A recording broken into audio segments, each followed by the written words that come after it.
Shamata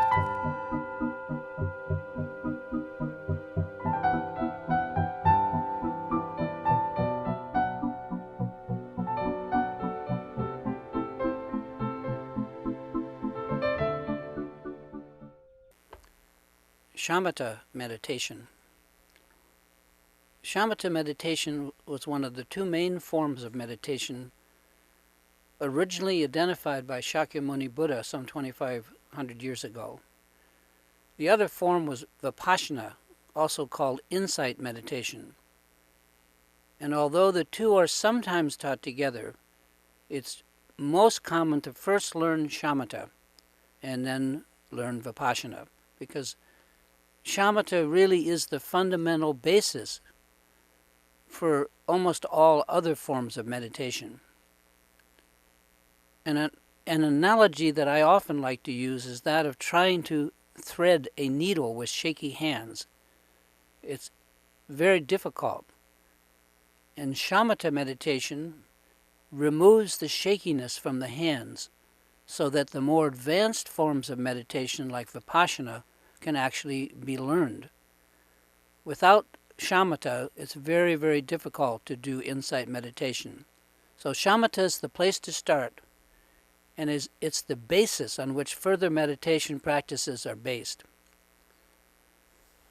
There are not only hundreds of types of meditation, there are scores of approaches to teaching even what I'm presenting here, which is just basic traditional Shamata meditation. I make no claims to be definitive, and I encourage you to read other accounts. Much of what I'm presenting here has to do with misunderstandings that I had while learning. Suggestions that would have saved me actually years of time. So I wish I could have read some of these suggestions myself when I was coming up. Now let's talk about the word meditation.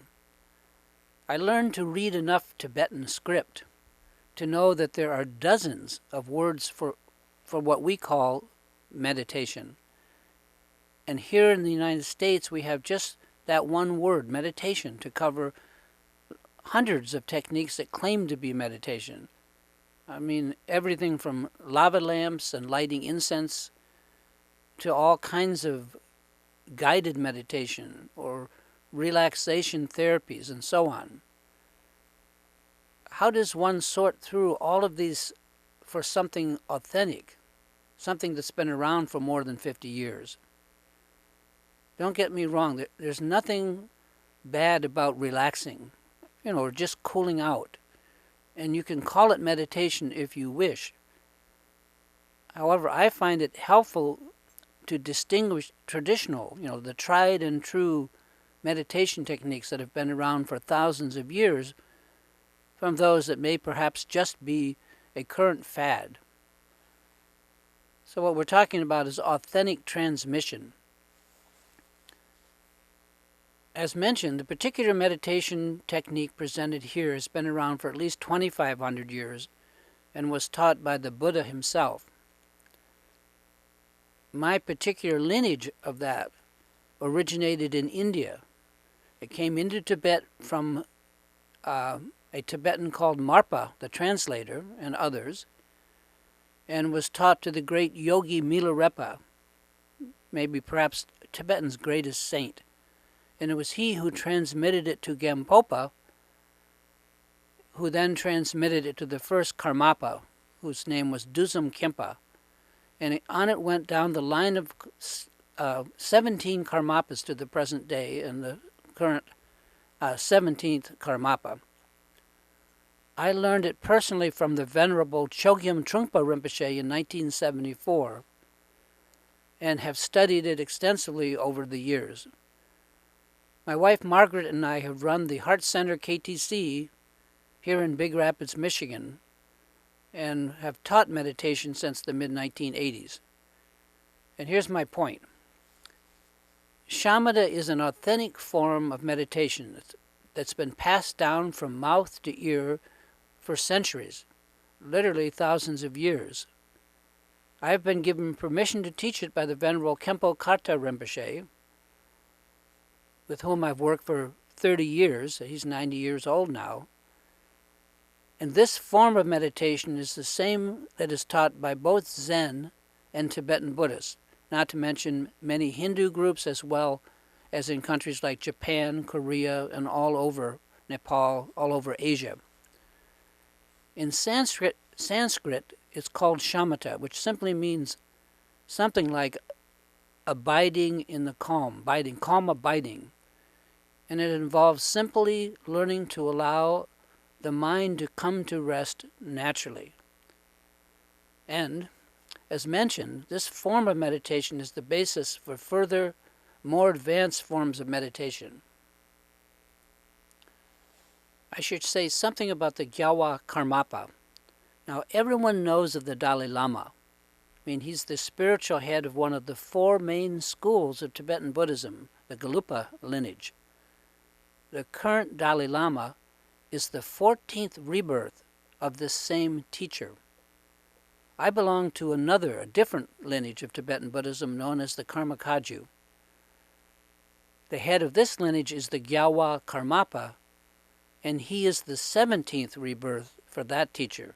In other words, the line of Karmapas predate the line of Dalai Lamas by 3 generations, and the Karmapas are the oldest, the first ever reborn Tibetan masters.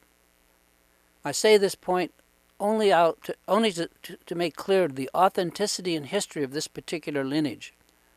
And I was fortunate enough to meet both the 16th Karmapa in 1974, and then I traveled to Tibet with my family to meet the current 17th Karmapa in 1997. I have also been with the 17th Karmapa and served as a photographer during his first 2 visits to America in 2008 and 2011. And while Shamata meditation is taught by all 4 of the Tibetan lineages, this particular method of meditation comes from the line of the Karmapas, and before them the line of the Indian Mahasiddhas before that, and originally, of course, from the Buddha himself. Now, I want to talk about what's called meditation practice, or many people just call it Dharma practice.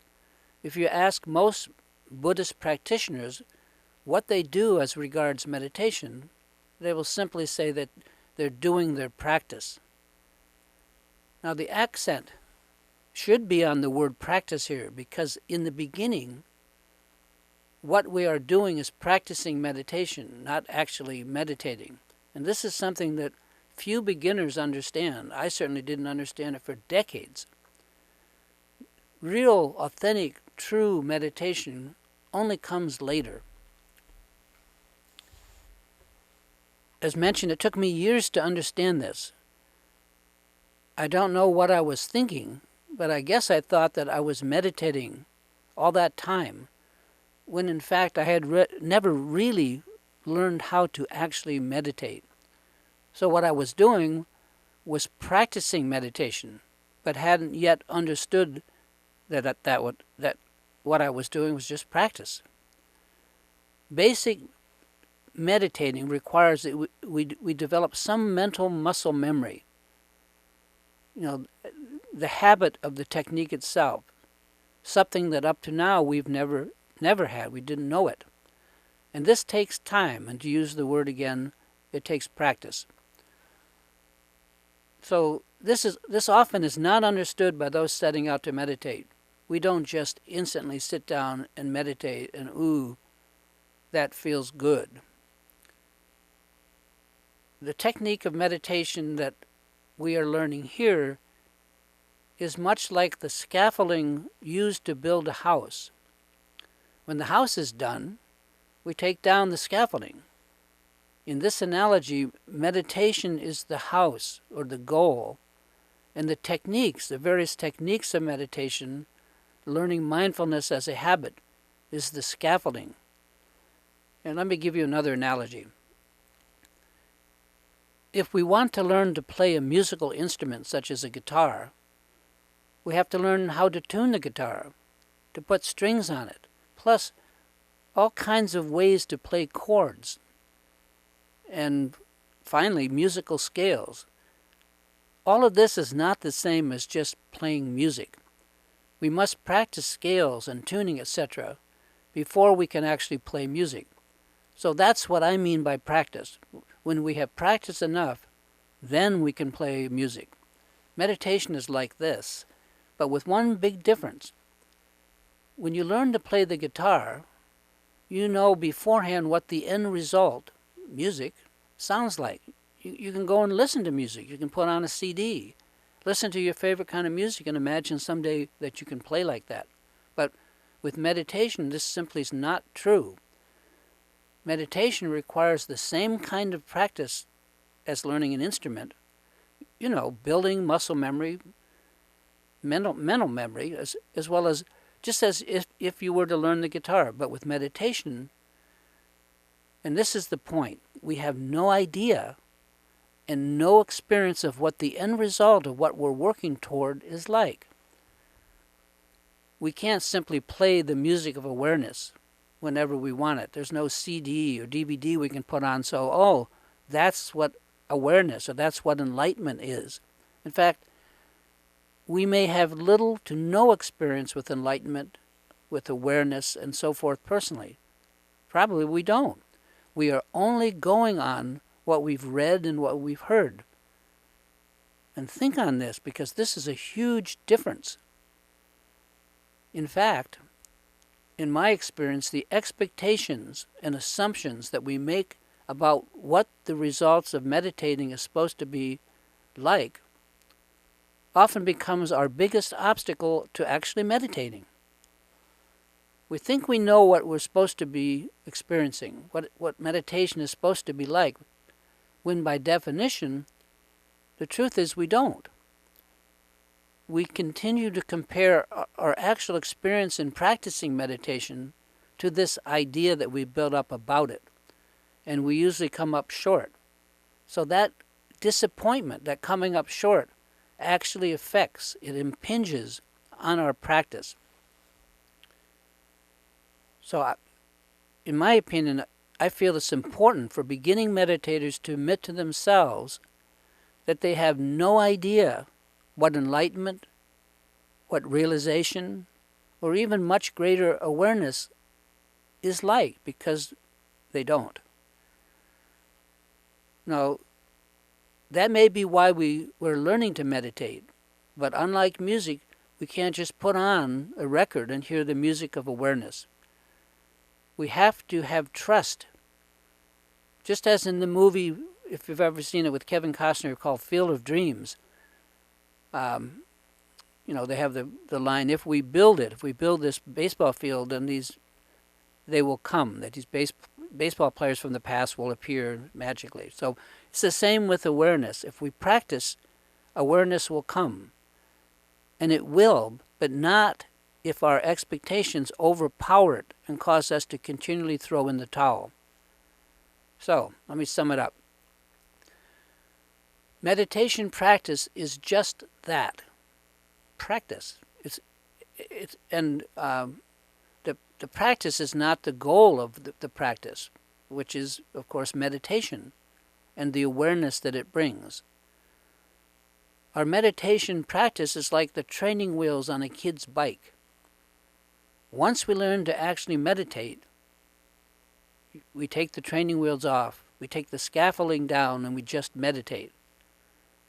But until that time, keep in mind that practicing takes effort, and effort is not part of natural meditation, but only a way to build the muscle memory, mental habits we need in order to meditate.